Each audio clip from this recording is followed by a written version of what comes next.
আসসালামু আলাইকুম ভাই ও বোনেরা, কেমন আছেন? আশা করি ভালো আছেন। আমিও আপনাদের দোয়ায় ভালো আছি। তো এই তো আর কি, মেয়ের আবদার, সে চিজ পাস্তা খাবে। তো আসলে পাস্তা রান্না করে দেওয়া হয়, কিন্তু চিজ দিয়ে কোনো সময় একটু রান্না করে দেওয়া হয় না, কমই দেওয়া হয়।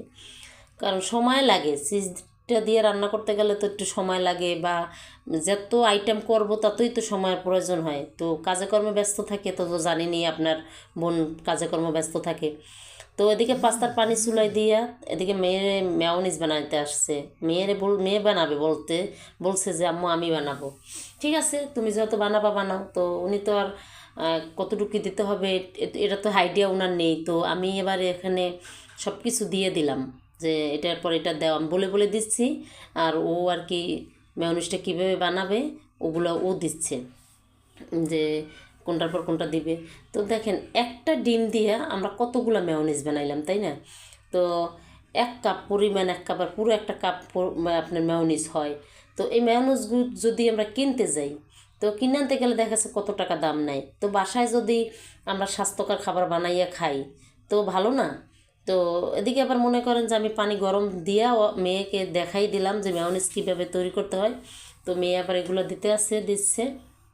আমি আবার এদিক দিয়ে আবার মনে করেন পাস্তাটা চুলায় দিতে আসলাম। তো মেয়ে ওদিকে মেয়োনিজ বানাচ্ছে। তো আর একটা কথা হলো যে, আমি একটা কথা বলি, আমরা এদিকে আমাদের মেয়োনিজ হতে থাকুক, আমরা একটা কথা বলে আসি। যে কথাটা হলো, আমরা আসলে ভিডিওগুলো দেখি, আমরা নতুন ভাই বন্ধুরা যারা আছেন, আসলে আপনার তাদের উদ্দেশ্যে একটা কথা বলি। আপনারা ভিডিও দেখেন, কিন্তু ভিডিওতে আপনারা কমেন্ট লেখেন না কেন? কমেন্টস দেন, তারপর লাইক দেন। আমাদের গঠনমূলক একটা কমেন্ট যদি রেখে যান তাহলে আপনারই তো লাভ, তাই না?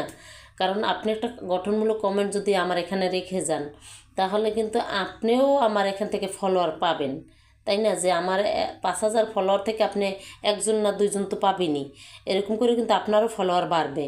ঠিক আছে? তো আসলে আপনি আমার ভিডিওটা দেখে যে আমারই তো লাভ করেন, কিন্তু আমার কমেন্টটা দিয়ে গেলে আরও ভালো হয়। একটা কমেন্ট রেখে যাবেন, গঠনমূলক একটা কমেন্ট যদি রেখে যান তাহলে আপনারই লাভ। এটা নতুন ভাই বোনের উদ্দেশ্য করে কথাটা বললাম, ঠিক আছে? তো আপনারা এই ভুলটা করেন না।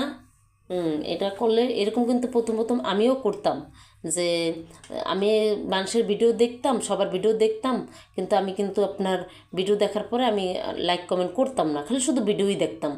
তো একদিন দেখা গেছে কি, এরকম করতে করতে না, একদিন আমি হঠাৎ করে একজনের ভিডিওতে কমেন্ট করলাম। তো দেখি যে ওখান থেকে ভালোই আমার লাভই হচ্ছে, লস হচ্ছে না। এই কিন্তু আমি আস্তে আস্তে আপনাদের কমেন্ট করা শুরু করলাম, গঠনমূলক কমেন্ট করা, ভিডিও দেখার পরে গঠনমূলক যেই কমেন্ট করা শুরু করলাম, এই আমার ভিউ হচ্ছে, আমার মনে করেন যে ফলোয়ার হচ্ছে। তো আপনারাও কিন্তু এটা কইরেন, ঠিক আছে? করলে তাহলে দেখা গেছে কি আপনাদেরও, এটা নতুন ভাই বোনের উদ্দেশ্য কথাটা বললাম, যারা নতুন আপনারা কাজ করতে আসছেন তাদের জন্য কথাটা বলা, ঠিক আছে? তো এই তো আর কি, পরে পাস্তা রান্না করতে আসলাম।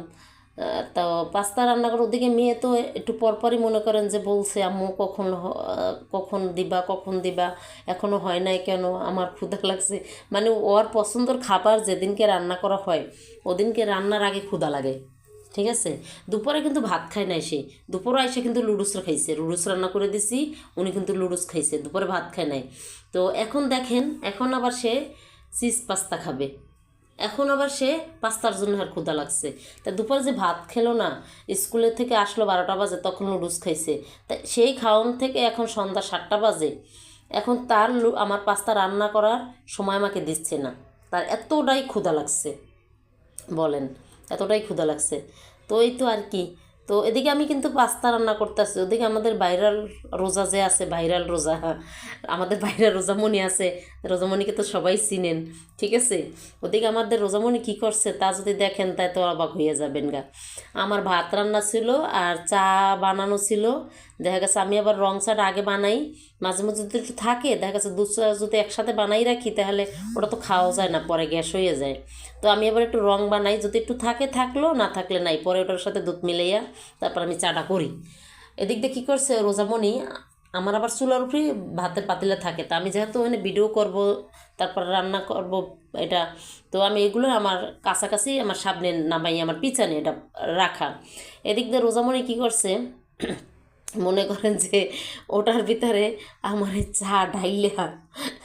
চা ডাইলা দিছে, পুরো ভাতের ভিতরে চা ডাইলা দিছে। চা ডাইলা দিয়ে তারপরে কী করছে, আমি বলছি যে রোজামণি তুমি এটা কী করছো? কয় তোমার ভাতে আমি ঝোল দিয়ে দিছি।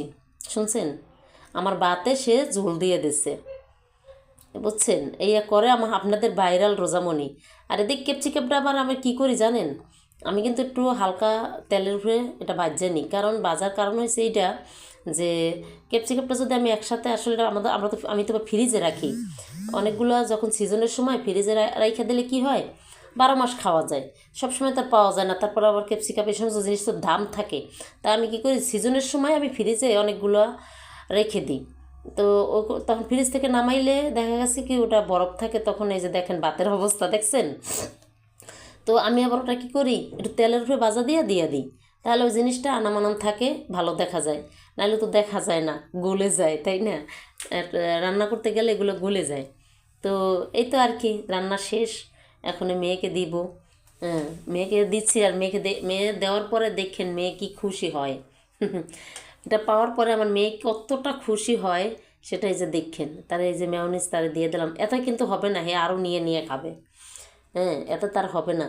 তার একসাথে আমি মেয়োনিজ এখানে দিয়েও দিছি, তারপরে তার বাটিটা সহকারে তার সামনে দিয়ে এলাম। এই যে দেখেন কী খুশি দেখছেন, মানে খাওয়ার জন্য কতটা খুশি, এই যে আমি দিছি এখান থেকে আরও নিয়ে নেবে। তো এই পর্যন্ত ভিডিওটা। আল্লাহ হাফেজ, ভালো থাকেন, বাই।